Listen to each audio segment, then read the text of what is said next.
Hello, my name is William Winkle. Today is April 21st, 2016.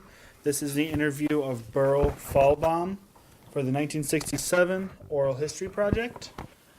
Thank you very much for sitting down with me today. My pleasure. Thank you for being here. Can you please tell me where and when were you born? I was born in Berlin, Germany on October 8th, 1938. When did you come to the United States? Well, it was during the rise of Hitler, of course. He's already been in power. We escaped from Nazi Germany in August of 39 and escaped to Shanghai, China, where 20,000 Jews escaped to. And I spent the first 10 years of my life in Shanghai. What brought your family to Detroit? Well, after the war, different countries were starting to pick up refugees, and this country, and the United States, opened its borders, and we applied, and fortunately got accepted, and we came to Detroit, landing first in San Francisco in August of 48. Who came to Detroit with you? Just my parents. I have no siblings. Okay. What was your first experience in Detroit? What was your first impression? Well, my first impression was the plentiful nature of the United States, given that we were poor, extremely poor in Shanghai, war-torn, and drug-infested and war-torn. And so the plentiful nature of food was my first impression. And we moved into what is now called Rosa Parks Boulevard. It was 12th Street at the time, and I was enrolled in the 4th grade. But those were my impressions of, first of all, we had freedom. We could move around, unlike in Shanghai, and we had, enough food and so forth. The time when you moved into 12th Street area, that was still predominantly Jewish, correct? No, well, yes and no. It was changing. Mm-hmm. There's a history in Detroit, as you know, probably maybe even better than I do, of the movement of Jews from Hastings, way down south in Detroit, to 12th Street, then Dexter, then 7 Mile and Schaefer, then Oak Park. And at the time we moved into 12th Street, that neighborhood was already dramatically changing. Okay. So how much time did you spend in the 12th Street area growing up? 4th grade to, I'm going to say, the 9th or 10th grade, and we moved to Dexter. Dexter, roughly south of Davison, about a mile south of Davison, and I went to Central High School. Well, at 12th Street, I went to Crossman Elementary, which is closed. It's boarded up, but it's still there. Then I went to Hutchins Intermediate, which we call it Intermediate, which is middle school, and that's still there and active. And then I went to Central High School, which is still active, and when I moved to Dexter. What were your experiences growing up in the city, especially in an interracial area? Well, I had, very good experiences. I always grew up in interracial atmosphere, which of course is very positive in terms of your education and interrelationships. So I had, extremely good relationships in growing up there. I wish it had stayed interracial. Again, the white flight caused it to be told almost predominantly, if not exclusively, a black community, and that's bad on the other side, so to speak. The interrelationship aspect would have been better. So we already experienced the white flight from 12th Street and then Dexter and 7 Mile and Schaefer. Growing up, what did your parents do for a living after they moved to the city? Well, my dad was a tailor, and he was a tailor in Germany, he was a tailor in Shanghai, and he worked in a variety of shops. And my mother became a domestic to help out because we were obviously extremely poor. Mm-hmm. How did growing up in a poor neighborhood affect you? Well, it affected me in the sense that I am not at all materialistic, and I raised my family on having what it needs, and I think that's good. One thing that I notice is the materialism of this country. You always need a new car, and one of the things that always hasn't left me is now we have cars which warm your seats. I mean, that's sort of indicative of my philosophy. I wouldn't have thought of that in a million years. I'm a utilitarian kind of guy. I've never bought a new car. And I think that's because of my background. I've always bought a used car. I don't care what the car it is. It just gets me from A to B. So that's how my background impacted me. I buy my clothes at thrifty stores, not because I don't want to spend the money. I don't see the point. Yeah. And, I'd be glad to spend, I like spending money for travel. So I think that's basically because of my background. Mm-hmm. You know, I use paper, I cut it in half, and use scraps of paper. And I think that's not because I'm cheap. You know, I'm delighted to spend money on travel, but materialistically, that had a tremendous impact on me. Growing up in the 1950s, did you notice any tension growing in the city? Oh yes. There was a lot of tension in the schools. You could feel the tension between blacks and white. Given discrimination they suffered, and the white flight caused a lot of problems. And I understand that now, of course, and sympathetic to it. So there were a lot of tensions already in school and between the races, and and so to answer your question, yes, I noticed it. Yeah. Do you remember any particular instances where it was right in front of you? Yeah. I was a paper boy, and I'd be confronted with blacks but I had good relationships, and I liked the interrelationships, but there were these confrontations from time to time, and especially with young kids, So you'd have confrontations in school, on the streets, and I think they understood my view too, and so to answer your question, overall, yes. There were confrontations in school between blacks and whites, and there were confrontations on the streets. I understood it as much as a 15, 16-year-old, understood. Of course, I understood it better as I grew older. Mm-hmm. Moving into the 1960s, what year did you graduate from high school? From high school, January 57, and I went to Wayne State University, and I graduated from Wayne State in the summer of 61 because I was already hired by the news as a reporter full-time before I finished, and so I finished at night. What work did you do for the Detroit News? I started out as what everybody starts out. You do a variety of beats. I went to the police beat where you cover crime, and then you went to general assignment, meaning you do soup and nuts. You do a little of everything. And in 65, I was sent over to City Hall to cover politics. When you're covering the police, did you notice any... Did you cover the Big Four at all? Big Four. The police tactic used in the early 1960s? I don't remember him by that name. Oh, okay. What I did at the police beat is it's closed now. It's closed many years ago. But there's an office that the press has in police headquarters. And at the time it was manned by three newspapers. One died quickly, the News, Free Press, and the Times. And you covered murder from that desk.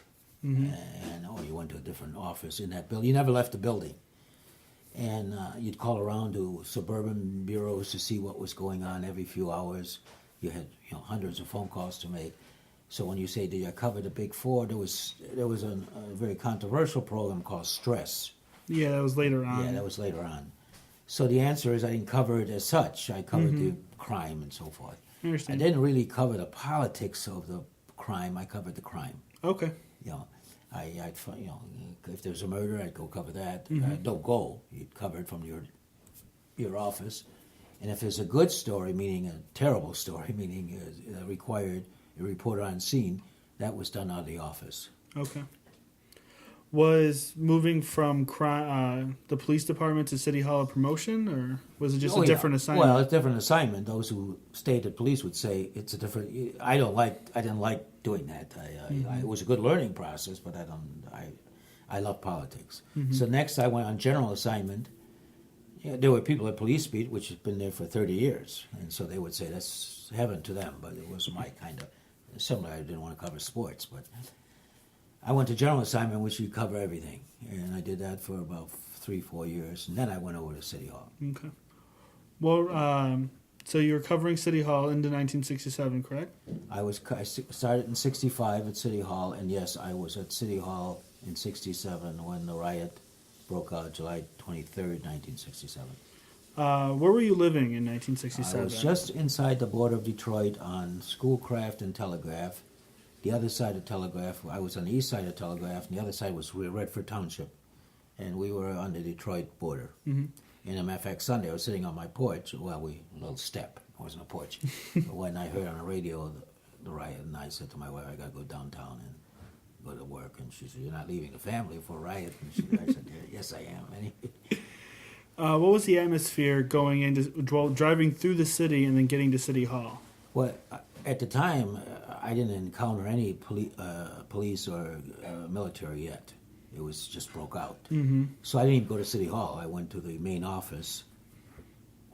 We had an office in City Hall where you covered the politics. You never went to it, but I knew right away I'd go right back to the city room and see what my assignment would be. So, Okay. But I didn't encounter anything on the streets.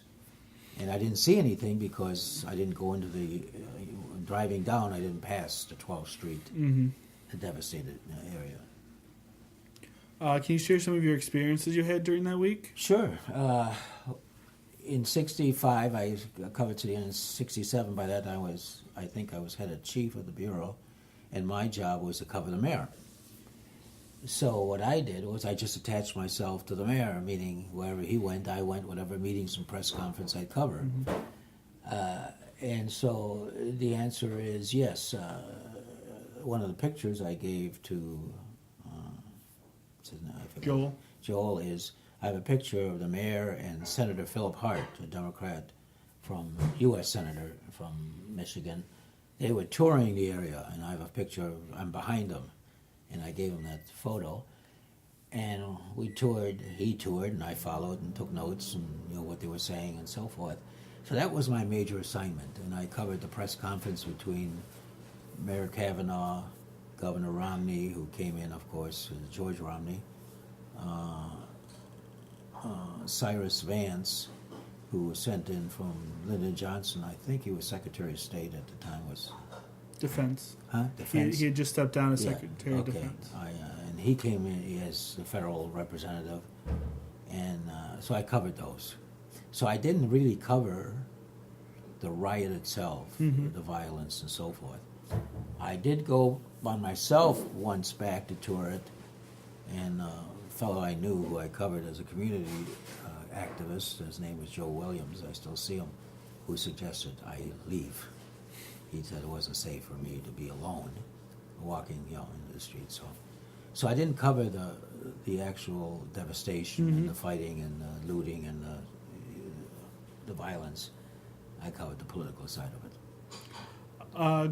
So you said you were part of the meetings and you were Mayor Kavanaugh's shadow. Can you speak to the disagreements he had with Governor Romney and especially President Johnson? Yes. I came across, and I gave it to Joel, by accident I came across an oral history that Kavanaugh did for the Lyndon Johnson Library in the 70s. They were doing oral histories from anybody who had a relationship with Lyndon Johnson. So they did Kavanaugh. Now, they weren't focused specifically on the riot, but as a result, about 10 of those 100 pages deal with the riot. Mm-hmm. And he talks about the friction and there was a lot of friction. One, pure political, I say, without his egos. Romney feeling that he's the governor of the state and he perhaps should take the lead. Kavanaugh feeling this is my city and I'm the chief executive officer. And then you had political issues with should you have the federal troops? Is it too early to come in? What are the politics of it? So the federal government was, according to Kavanaugh, and I tend to agree with him, they were a little slow to react. Some of it may have been based on waiting for a good assessment of the situation, or not. Some of it may have been politics, and I'm sure it was a combination of both. So there was a tremendous friction between Kavanaugh and the powers to be of when to send in the troops and how quickly. And Kavanaugh was of the opinion, send them right away. And that was the major disagreement. There were, little ego issues between, as always happens, is, who conducts the press conference and who's first and all that. Can you speak to how Kavanaugh himself handled the situation? I had covered Kavanaugh by that time about 3-4 years. And what I noticed is this took a tremendous personal toll on Kavanaugh. And the reason is, here was a mayor who was elected at, I think, 31 or 32 years old in 61, the youngest mayor ever elected to the city until think Kilpatrick came along. And he got national headlines. He was on the covers of major magazines for doing all the right things in Detroit, integrating the police department, being responsive to discrimination against blacks. He was doing everything right. He became the president of the U.S. Conference of Mayors in the National League of Cities at the same time. Unheard of. He was a national figure. As a matter of fact, a lot of people already started talking to him as a presidential candidate somewhere along the line. Excuse me. This took a personal toll. Basically, I've done everything right, and he ended up having not just a riot, but the worst riot in the country. I think 43 died. And he had the worst fatality record, and that was the irony of it. And I don't think I saw him at ease, and I don't mean at ease sitting back and just relaxing, but just at ease throughout those days. And I don't think I ever saw a smile on his face for anything. I remember him coming back to the office about 1 o'clock in the morning, and our office is not just the news, but the Free Press. It was right down the hall, but I was the only one there. So he walked into his office, and I walked in. He let me come in. We sat down. It wasn't to do a story, just to talk. And I could feel the pain. I could feel the pain. We had a drink. He had a little bar in the back, and I could feel the pain. And I don't think I ever saw him smile after, for a long time after that. Wow. Can you speak to the time following the riots?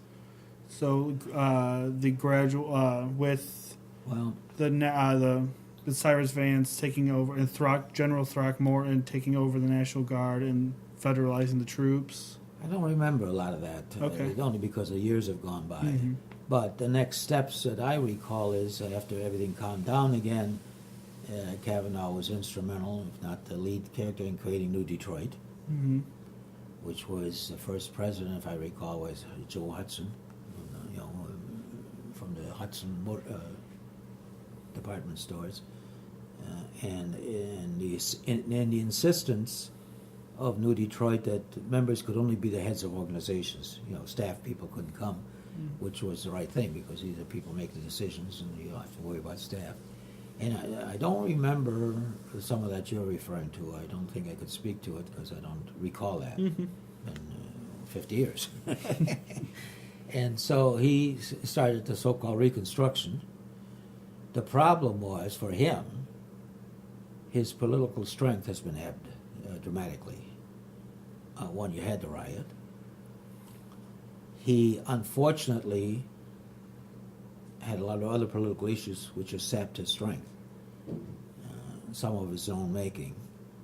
He had he challenged Soapy Williams for the primary nomination for U.S. Senate, which hurt him badly because the Democrats felt it was Soapy Williams' turn and he should wait. But the party was very angry at him for challenging Soapy Williams. And he lost. And that sapped his political capital. And then he had a messy, it's not of his own making, it's just one of those things, he had a terrible, messy personal divorce that became highly public and messy, and so that sapped him. Mm-hmm. So unfortunately, a lot of things that I think he could have and would have achieved, he couldn't because of, he had all these other issues to deal with. How long did you stay in the city after 1967? He did not run again on 1979-70. A funny story how I learned that, but that's not maybe too long for you to take. It's a cute story, but it's a long Feel free to tell it.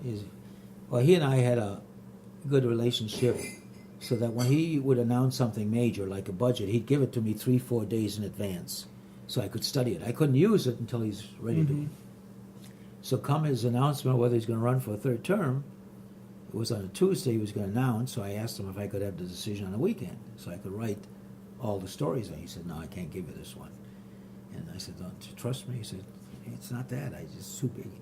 So I negotiated with him that if I came to the Manugian mansion, let's say 3 a.m. that day, it's just so I have time to write, because we're on deadline. So he agreed to that. So I drove down to the Minugian Mansion at 3 in the morning, and the security opened it up and said, "There you are." And I get ready to write, and I take out a piece of paper, and it says something like, "I will run again." And just before I start, I see another piece of paper which says, "I will not run again." So I said to Sue, "Which is it?" And they said, "I don't know." He says, "Well, I will wake him up." I said, "Yeah, we're going to wake up the mayor at 2 in the morning or 3 in the morning." I had to wait. He came down about 7 o'clock with a big smile on his face. "How's it going?" But I couldn't write anything. It was his practical joke. Mm-hmm. So he didn't run again. And I covered Roman Gribbs, who just passed away about 2 weeks ago, Mm-hmm. at 92, I believe, or 92. I think he was 90. And Nick Hood, who I covered, died about a week later at 92. And I covered him for a year, Gribbs. And then I quit and went into Bill Milliken's office as administrative aide to Lieutenant Governor James Brickley, who was passed away. So to answer your question, I left the news in 70. And when you left the news, did you move to Lansing? I didn't move, but Oh, okay. basically my job was, we should have moved. I commuted almost daily, and that was a terrible, how I did that for 4 years, I don't know, but we knew it was a political appointment. We didn't want to buy a house there and then come back. Terrible mistake. That was awful, especially in the winters, to drive. And we didn't have the kind of full expressways we have now, and it was awful. But so I worked in Lansing for 4 years. When did your family leave the city? When they move out, I mean. I think I'm going to say, Phil? I'm going to say 60. I know that we left before Gribbs was, when Gribbs was elected, because he offered me to become press secretary, and I was living in Oak Park, so I couldn't take it then. So that's one reason I took the Milliken job. Phil? Yeah. When did we move to Oak Park? What? When did we move to Oak Park? Oh, Julie was 3. So 48 80s. years ago. 67. 51. Okay. So the year must have been June 67. Yeah, 67. So 1 month later before the riot, so I didn't know that. Oh, so you moved out before the riot happened? I guess. No, Okay. wait a minute. No. You said June in 67. No. I said Julie was... No. Oh, 'Cause I 65? remember in the apartment in Detroit, you were called down. The riots broke out when we were in Detroit. We moved in October when Julie was past 3 and a half. Oh, so 65.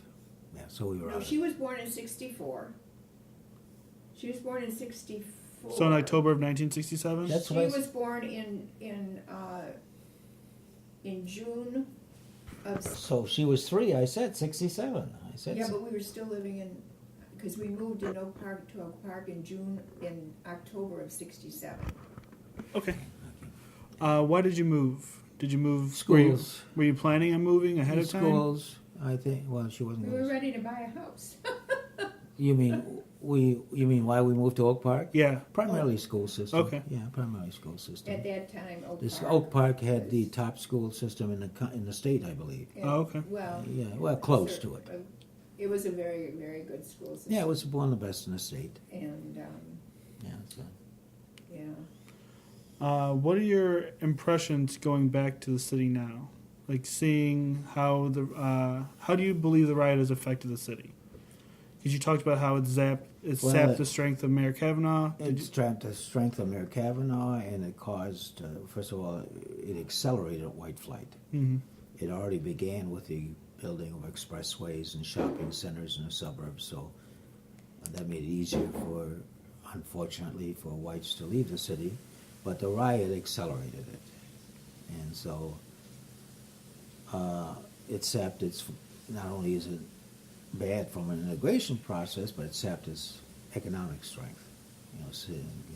Businesses moving out, and white residents moving out. So I think it had a terribly detrimental impact from that standpoint. Then along came Coleman Young, and I happened to be an admirer of Coleman Young, but I also understood the tension he was creating, and I think he was unfairly judged, is what I mean, with his comment about 8 Mile Road, which you probably come across in your research. I think it was a bum rap. I don't think he meant go rob the white people in the suburbs. I think he meant there's a new sheriff in town, you know. Yeah. And I happen to be a big admirer of Coleman Young. Read his couple biographies, and I think he was a great hero, frankly, political hero in this country, taking on the Un-American Committee in Washington and his union activities and his army activities. But the perception of white people was that he didn't like white people, and so they left, which again I think was wrong and unfair to Coleman Young and the city. So there were a lot of issues which accelerated. It was I don't think the riot was the beginning of it. I think the expressways and the shopping center thing started. The Davison Expressway, I think, was the first one in the country. That helped. They went east-west, not north-south. But once you went north-south, it made it even quicker. So I think that, and the riot obviously accelerated the white flight, and then came along Coleman, who, Mayor Young, who I think, like I say, got a bum rap from the white community, especially the conservatives out in the suburbs. And I thought that was terribly unfair to him and the city. You spoke about earlier how you said it was unfortunate that your neighborhood in 12th Street went from being integrated to all black. How do you see? Well, do you see that hampering the metropolitan Detroit now, given that the suburbs are primarily white and the city's primarily black? I think so. Again, I'm a supporter of an integrated. I understand the value of living in an integrated, community. And I think there's a segregation, if you will, between the communities now. I don't think helps either side. I don't know if we'll ever see that again. The integration in the city. Mm-hmm. In the city, I don't know if we'll see that again. I think we see it somewhat in Southfield, and I'm not an expert on that. You're much more, and we have it here in this community. My subdivision now. I've never taken the census. It's wonderful. I'd say, I don't know if we're 50-50 now. I don't know, but it's certainly much more integrated than when I moved here, 35 years ago, which is good. Mm-hmm. And my kids went to integrated schools, and I thought they there's a lot of value in that, and made them better people. But I don't see Detroit becoming a vibrant, integrated city along those lines again. Matter of fact, there seem to be a lot of complaints. And I heard it just the other day. I heard a speaker on Detroit that, as well as Detroit and Midtown is doing, there seem to be a lot of complaints that the entrepreneurs are all white and that the population of downtown is white and not integrated, that they're young people, yes, but they're all white people. By the way, I don't know that to be true because I don't study it, but I've heard those complaints. So I don't think, to answer your question, yes, I think there's tremendous value in having a comprehensive, integrated community. Is there anything else you'd like to share? No, you've done a good job. You won me out. All right, thank you very much for sitting down with me today. My pleasure. Need anything else, let me know. I will.